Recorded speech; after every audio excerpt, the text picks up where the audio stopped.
میں اس مقام پر بہت مدت اٹکا رہا کہ آخر شیطان نے کفر اور الحاد کے لیے زمین پر انسان کے لیے راہ کیسے ہموار کی ہے۔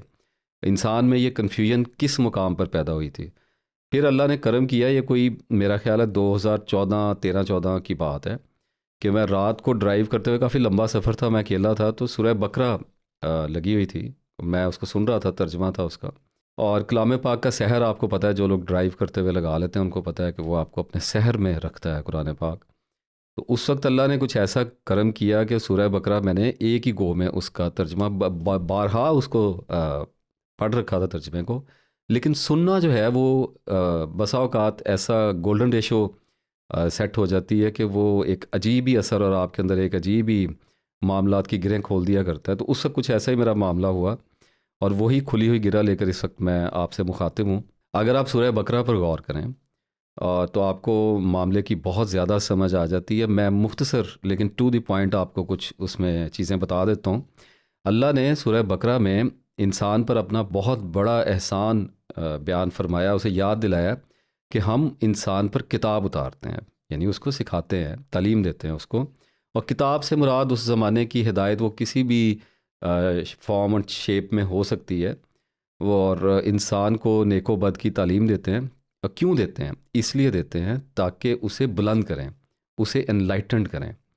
لیکن انسان کیا کرتا ہے؟ جب پہلی ہدایت آئی تو لوگوں نے فرسٹ آف آل اس کو بسر و چشم اس کو قبول کیا۔ اس وقت کیونکہ وحشت کے مارے کلیجے بھی منہ کو آ رہے تھے تنہائی کی وجہ سے، تو اللہ کا پیغام جو ہے وہ کسی کنفیوژن کی بجائے ایک نئی زندگی کی نوید تھا۔ اور پھر وقت گزرنے لگا، 2-3 نسلیں گزر گئیں، فار ایگزامپل 2-3-4-5 نسلیں گزر گئی ہوں گی۔ اب لا محالہ انسان دو طرح کی پیدا ہوتے ہیں، خبیث فطرت ہوتے ہیں، نیک فطرت ہوتے ہیں، کیونکہ اللہ تعالیٰ کو انسانوں کی آزمائش درکار ہوتی ہے، اس لیے نیگیٹو اور پازیٹیو انسان پیدا ہوتے ہیں، اور اللہ تعالیٰ ان کے ذریعے ایک دوسرے پر دباؤ ڈال کے انسانوں کو آزمایا کرتا ہے۔ اب جو بدکماش لوگ تھے، ایک تو ان کے مزاج میں کجی تھی، وہ پابندی کو قبول نہیں کرنا چاہتے تھے، اسے جان چھڑانا چاہتے تھے۔ انسان کی فطرت ہے، شتر بے مہار ہے، ایسے ہی چلنا چاہتا ہے بغیر حساب کتاب دیے۔ سورہ قیامہ میں اللہ تعالیٰ نے فرمایا کہ کیا انسان یہ سمجھتا ہے کہ اسے یوں ہی چھوڑ دیا جائے گا؟ ایک دو اور آیات بھی اسی حوالے سے میں نے دیکھی ہیں۔ اور انسان کی فطرت جو فرشتوں نے پوائنٹ آؤٹ کی تھی وہ بھی یہی تھی کہ یہ فساد کرنے والا ہے، خون بہانے والا ہے۔ اور اب اس وقت جو فرشتے دیکھ رہے تھے وہ بھی یہی تھا، اور آپ آج کل بھی اگر ہم اپنے ارد گرد کی دنیا میں نظر دوڑا کے دیکھیں تو یہی معاملہ چل رہا ہے۔ تو ایسے لوگ پیدا ہو جاتے تھے جو اللہ کی دی ہوئی ہدایت میں شک کرنے لگتے تھے، ناحق جھگڑتے تھے، اور ان لوگوں کی زندگی عذاب کرتے تھے جو حق پر چلنے کی کوشش کر رہے ہوتے تھے۔ تو اس مسئلے میں اشتباہ ایسے پیدا ہوتا تھا کہ جو بھی اس دور کے پیغمبر ہوتے تھے، جب وہ وصال کر جاتے تھے تو اس سے پہلے اپنی قوم کی تربیت کرتے تھے، کچھ نہ کچھ جتنی بھی وہ کر سکتے تھے، اور اس کے بعد ہم مثال کے طور پہ لیتے ہیں کہ 1-2 نسلوں تک تو بات ٹھیک رہتی ہوگی، اور پھر انسان کا چونکہ نام ہی نسیان سے نکلا ہے تو انسان اصل بات بھولنے لگتا ہے۔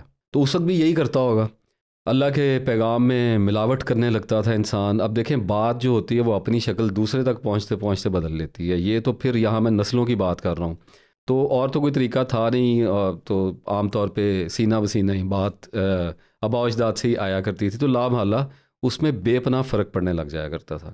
یہ وہ جگہ تھی، یہ وہ مقام تھا جہاں شیطان میدان میں آتا تھا، اور اس کنفیوژن کو، اس نسیان کو، اس بات کے بھولے بسرے ہو جانے کو ایک ہتھیار کی طرح استعمال کرتا تھا۔ اللہ کے دین کے ناخلف وارثوں کو، جیسے اللہ تعالیٰ نے قرآن پاک میں بارہا فرمایا کہ دین کے وارث ناخلف لوگ ہوا کرتے ہیں، تو ان پر اوہام اور وساوس الہام کیا کرتا تھا۔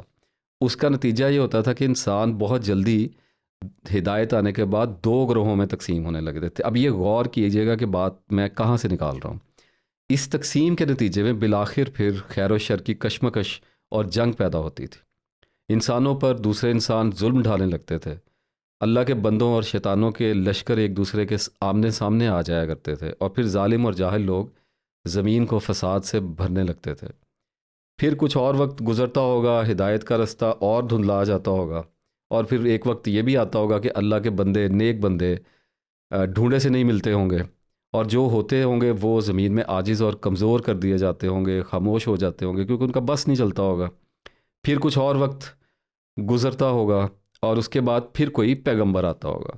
اس پر اللہ فرشتے سے وحی کرتا تھا، پچھلے پیغام کی تصدیق کی جاتی تھی اور پچھلے پیغام کو ایک بار پھر ویلیڈیشن دی جاتی تھی اور نئے ترقی یافتہ احکامات نازل کیے جاتے تھے. یہی سائیکل چلتا رہا ہے.